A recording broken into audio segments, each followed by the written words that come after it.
नमस्कार मित्रांनो, पशुसंवर्धन विभागाच्या नवीन निपुण योजनेअंतर्गत लाभ मिळवण्यासाठी दुधाळ गाई म्हशी गट व शेळी अनुदानावर मिळवण्यासाठी अर्ज केलेल्या लाभार्थ्याकडून कागदपत्रे अपलोड करा असे SMS द्वारे कळविण्यात आले होते व ज्या लाभार्थ्याने कागदपत्रे अपलोड केली आहेत आता त्या लाभार्थ्यांना SMS पुन्हा आपली कागदपत्रे अपलोड करा म्हणून असे आलेले आहे।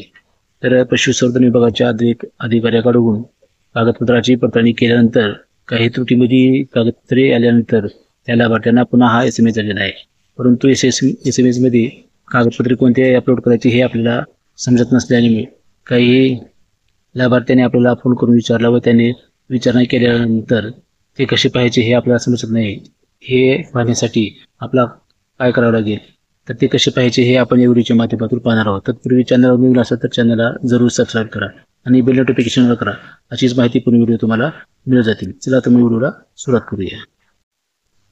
नाविन्यपूर्ण योजनेअंतर्गत अर्ज केलेल्या लाभार्थ्याचे कागदपत्रे कोणते कमी असतील किंवा स्पष्ट दिसत नसतील तर ते त्रुटीमध्ये काढल्यानंतर आपल्याला पाहायचे कसे हे पाहण्यासाठी BMS या वेबसाईटवरती आल्यानंतर केलेले अर्ज या ऑप्शनवरती क्लिक करून घ्यायचे आहे। यानंतर आपल्याला असा आपल्यासमोर इंटरफेस ओपन होईल। यामध्ये आपला आधार कार्ड क्रमांक व पासवर्ड टाकून लॉग इन करून घ्यायचा आहे। लॉग इन केल्यानंतर आपल्यासमोर असा हा इंटरफेस दिसेल। यामध्ये आपण कोणत्या योजनेसाठी अर्ज केलेला आहे तो इथे दिसेल व आपला अर्जाची प्रत देखील आपल्याला इथे पाहता येणार आहे। आता इथे आपले कागदपत्रे कोणत्या त्रुटीमध्ये निघाले आहेत हे पाहण्यासाठी वर दिसत असलेल्या 3 रेषेवरती क्लिक केल्यानंतर आपला माहिती एक ऑप्शन असे दिसेल।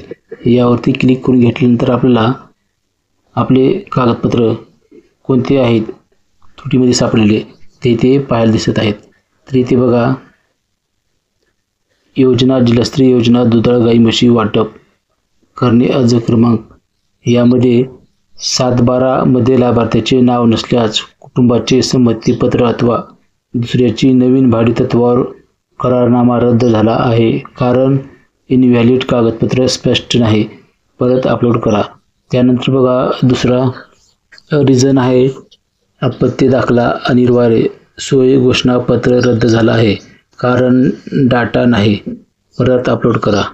व त्यानंतर अपत्य दाखला सोय घोषणापत्र रद्द झाला आहे, कारण डाटा नाही, परत अपलोड करा। अनुसूचित जाती जमाती असल्याच्या जातीच्या दाखल्याची सत्यप्रत असल्यास अनिवार्य रद्द झाला आहे, कारण इनव्हॅलिड कागदपत्र योग्य नाही। बरेच लाभार्थ्यांनी जातीचा दाखला हा एकाच पेजवर 2 बाजूची प्रत न दिल्यामुळे इथे देखील असे रिजेक्ट करण्यात आलेले आहे। अशा प्रकारे आपण इथे आपले कोणते कागदपत्र त्रुटीमध्ये निघाले हे अशा प्रकारे आपण इथे पाहू शकतो।